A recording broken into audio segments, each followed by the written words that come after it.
Hey everybody, thanks for tuning in to today's episode of Real Talk. It's Lucas here, and I hope that today's episode informs and inspires you to have your own real conversations. As always, today's episode is brought to you by our friends over at Tri-Van, maker of trucks, trailers, and enclosure buildings tailored to your needs. Be sure to check them out at trivan.com. A huge thanks to them for sponsoring the show and making it possible. One other quick note before we get into today's episode is that if you are willing and able, if you could leave a review, preferably a 5-star one, on any of the podcast networks or platforms that allow for it, such as Spotify or Apple Podcasts, that will be much appreciated as it helps get the word out there and lets people know what we're all about. So, with that in mind, on to the episode.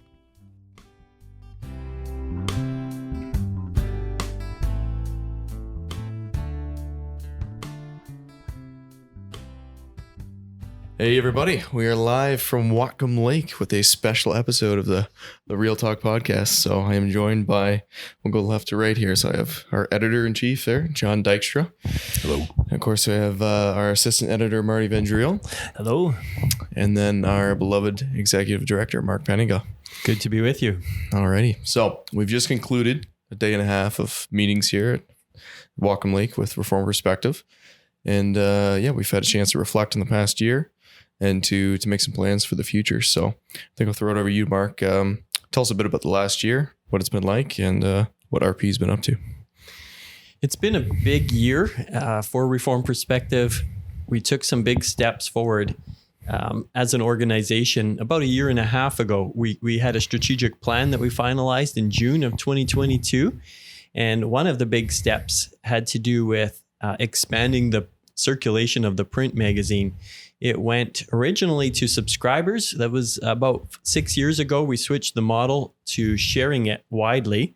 And last year, thanks to the generosity of our supporters, we were able to invite all the members of NAPARC churches in Canada to get a copy. And so the circulation went from about 1,500 families in years past to over 10,000 families. That was very exciting just to be able to engage such a larger audience in print. So I'd say that was one of the highlights of this past year. Okay. So John, you've been a part of Reform Perspective for many, many years now. I believe we're sitting at around 24. That's correct? Yes, indeed. Yes, indeed. Okay. So this has been your baby for many years now. But recently we've kind of, since Mark has kind of come on, the team has really been built up and there's been many more people involved in the process. So do you want to give our listeners, give our viewers a bit of an insight into how the last year has been for you as the editor in terms of the content production and what that means for actually producing Reform Perspective, the magazine? Yeah, well, it's been a year of learning to lean on other people's talents and abilities. It's very fun to have a team to be working with and a growing team. So it's kind of been a roller coaster because I think over the years I've had like 3 or 4 different jobs. It's just changed. It's the same job, but it's been 3 or 4. So this one has been the blessing I've always wanted. And I this is beyond what I even prayed for, the team to be involved with. But I've never managed people. I've never had to sort of assign tasks and learn what people are good at and figure out, all of that. So how to offer good feedback on that front. So it's been very fun to have an opportunity to expand in that area. I'm doing this with people who are very gracious in the manner in which I'm learning how to do this. So it's just been fun. Wonderful. Well, maybe Marty, you can speak to some of the we've done 6 issues in the past year. That's been kind of a change. We've gone less frequent with our magazine, but we focused on improving the content and improving the content offering we have for our listeners, for our readers and whatnot.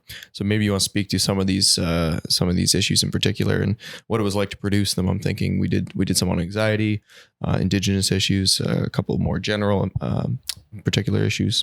So yes, I'm very thankful to be a part of a team that produced these magazines. I'm sure some of our readers will have noticed that we expanded not just our our reach, our circulation, but also the number of pages we're putting in each episode. So when you get your Reformed Perspective, it's bound in a nice thick cardstock cover, and it kind of feels like something you can have on your shelf for a while. We're trying to produce content that is meaningful, helpful for Christians as we issue with the difficult issues of today, and something they could refer back to again and again. I'm reminded of my dear father, who has a filing cabinet that's full of Reformed Perspectives, Clarions, Christian Renewals.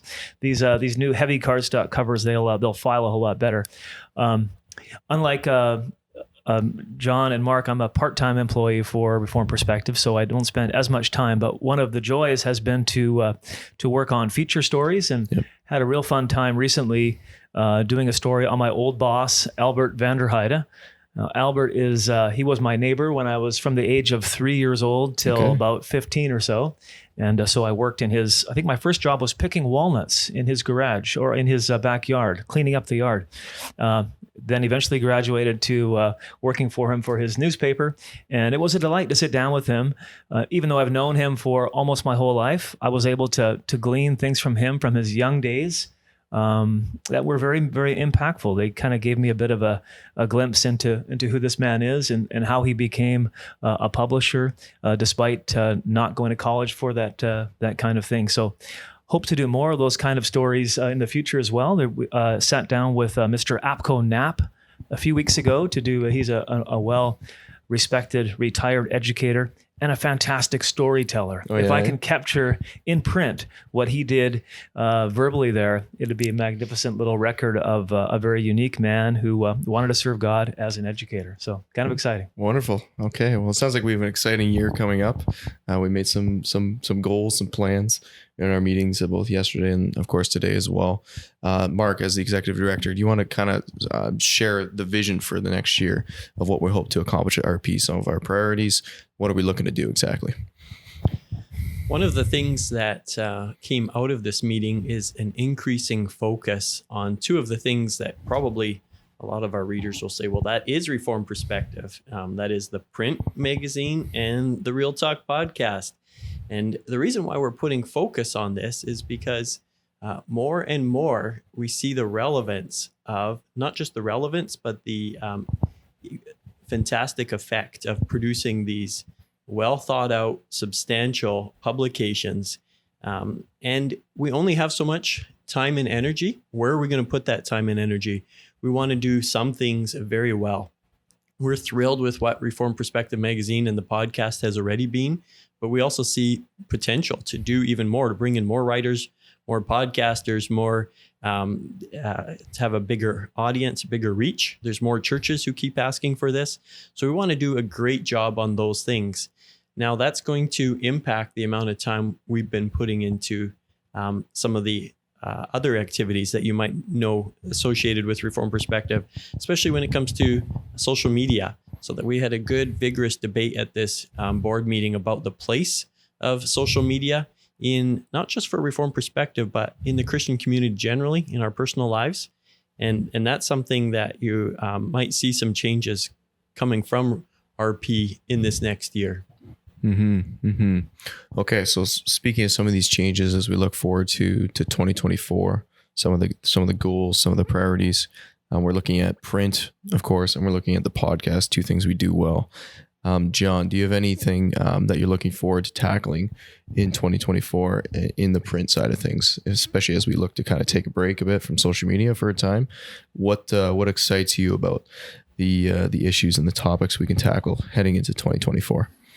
Yeah, I guess the issue that will be the funnest to explore would be something that Mark has been touching on, be fruitful and multiply. He's done some presentations on it. It's a big contrast with what the world's message is, which is that children are a carbon footprint and you should have less of them for the sake of the planet. And God says something very different. He says they are a blessing. They are just a joy to us. And so just that opportunity for us as a community to be celebratory about something that even the unbeliever knows is a wonderful thing. You just look at a baby, you know it's a blessing. So an opportunity to encourage our communities to pursue a blessing as well. We're thinking about taking on the topic of COVID, and just because it's a topic that is still on our hearts and minds, what lessons can we learn from it? We want to see if we can tackle this in a way that is edifying and not divisive. I think there might be some ways where it's just unavoidable to be a little bit, but we're certainly not going to be trying to tread on toes. We're going to see, what can we bring together? What can we agree on? What can we learn from this? Because there are challenges coming up, and how can we turn to God's word for guidance in even the most difficult things? Mm-hmm. For sure. We spent a bunch of time this morning talking about our vision, trying to get some clarity, working through this book called The Advantage by Patrick Lencioni. I think we would all recommend it for anybody else who works at a nonprofit or a business.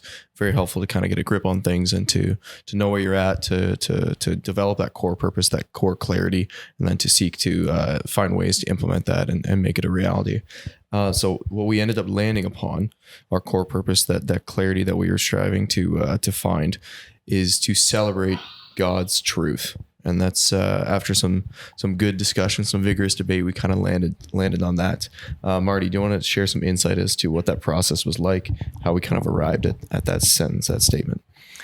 Yeah, that was an interesting exercise for sure. We were trying to come up with something that would be a little bit more pithy, a little bit more memorable, something that would fit great on a t-shirt, for example, but that would still capture what is Reformed Perspective all about. And I think our readers and our listeners know what Reformed Perspective tries to do. We try to shed God's truth, God's light on all of the issues that Christians come in contact with, and especially on some of the newer issues that are facing us now, whether it be LGBTQ rights, sexual confusion, all those kind of things, especially as the markers of truth seem to be being moved by the general society. And all of these things in some ways are new in how they attack God's truth, but they're really the same old lies. Did God really say? And so we have a lot to celebrate, a lot to be thankful for, that we have God's truth that hasn't changed one whit. And so it was great to kind of crystallize that with just those three words: celebrate God's truth. And we hope in that way we can be a resource for the Reformed and Christian community to drive us back to God's word as the arbitrator of what is truth, and hope we can be a blessing for our community. Mm-hmm, for sure. Just to drive the point home then on the focus of the print and the podcast, I think kind of what came out of those discussions is the reason why we focused on that. I would say one, we those are things we've done well, we've had success at, but two, in this day and age, of course, with increasing government censorship, these are areas where we can still reach our listeners, reach our readers, and be able to give them the content that they're looking for, and to help them to walk faithfully in their daily life as Christians. And this will continue to be, of course, be a focus for Reformed Perspective going forward. Mark, maybe I'll throw it to you to kind of give a general summary of things. Any sort of final closing thoughts on, okay, now we're coming out of this meeting, we're excited for the year ahead. There's plenty of content to produce, to cover. Just some final closing thoughts on Reformed Perspective. Where are we going? What are we excited for? And what do we have in store? Yeah. Well, building off of what Marty said, God's truth has substance, and it's exactly what this world needs today. But it does require then that we pause and truly understand it and understand how it applies to the issues of the day. And that's partly why we're focusing so much on print and podcasts. And the listeners of the podcast will know it takes time to listen to an episode. Sometimes you got to break it up into 2 bits, but that focus allows us to break through all the noise. And this world is getting increasingly noisy, but it's not going very deep. So a lot of feelings are being shared, but we're not breaking through much of the noise. And this affects all of us, all ages. I'm seeing that. There's a lot of seniors who seem to be addicted to their screens. There's a lot of young people who are confused by the messages they're getting in their social media feeds. But God's truth is exactly what each of us needs. And it's a very hopeful truth that Christ is King. He has already conquered. We have a beautiful victory that we can all celebrate, and a beautiful future waiting for us. Now, we need to help each other, to spur each other on, to run that race. And that's what we're going to try to do through the pages of the magazine, through the podcast, and yes, all the other things we have, like the app and so on. But I want to encourage our readers to keep putting that time into nurturing God's truth in our hearts, and question some of the other activities we're doing that just adds to the noise, that maybe creates more confusion, and spend more time talking to real people, meditating on God's word. So we hope to help you in that. I also want to just do a shout out to all the people who make this possible. So there's other staff. John alluded to the fact that the team has grown. Well, they're not all on this podcast, but they've played such a big role in developing Reformed Perspective over the last year and over the last number of years. So at this meeting, we also had Joanne DeRuiter, who really went a long ways to cleaning up RP's administrative side, so we can be an organization that reaches far more people and far more churches. We had Jan Borsma, who's been such a big help on the copy editing, so making sure everything's factual and polished. Excellent. We have a Denise Van Dam. She's not here, but she helped us with our social media throughout this year. It's something we want to keep doing, have strived to do a better job of. Also the weekly newsletter. There's more team members here. I'm not going to go through all of them, but we're very grateful for how the Lord has provided that way, and through so many donors. We couldn't do this work without that financial support. If you're one of those people, we extend to you our very hearty and sincere thanks. For sure. And also, so this podcast is coming out at the end of the year. We're into December, last month too. So if you're a listener and you've been blessed by the work that RP has done and you've enjoyed it and you feel in your heart you would like to give, then feel free. We'll link below in the description. You can find a way to donate and support the great work that's being done by the whole team here at Reformed Perspective. And I'd just like to put a plug in too. I think for many of our listeners, that our audience is a broad spectrum across the age spectrum, I should say, but a broad range. But we do lean on the younger side of things, and I think a trend we've talked about before, Tyler's mentioned before too in the podcast, is not that many of us younger folk are reading a lot. So I would encourage any of the younger listeners, young and old, honestly, to pick up the magazine if you haven't. It's most likely available in your local church. Just at the back, it's free for you to use. And again, if you'd like to donate, then by all means, please do so. If it's not in your church and you're listening to this, you would like it in your church, please feel free to get in touch with us. We'll put that contact info below in the description. And we'd like to just get the word out and promote good Reformed content to as many Christians as possible, and to maintain that positive spin. Hey, John? You bet. Yeah, celebrating God's truth. So. Any final thoughts from you, gentlemen, or you're all talked out? It's been a long week. I'm good. You're good? Marty? Thanks, Lucas. I'm good. Wonderful. All right. Mark's good to go. Perfect. Well, thank you very much, everybody. This has been a special episode of Real Talk. Keep having real talk, and we'll catch you next time.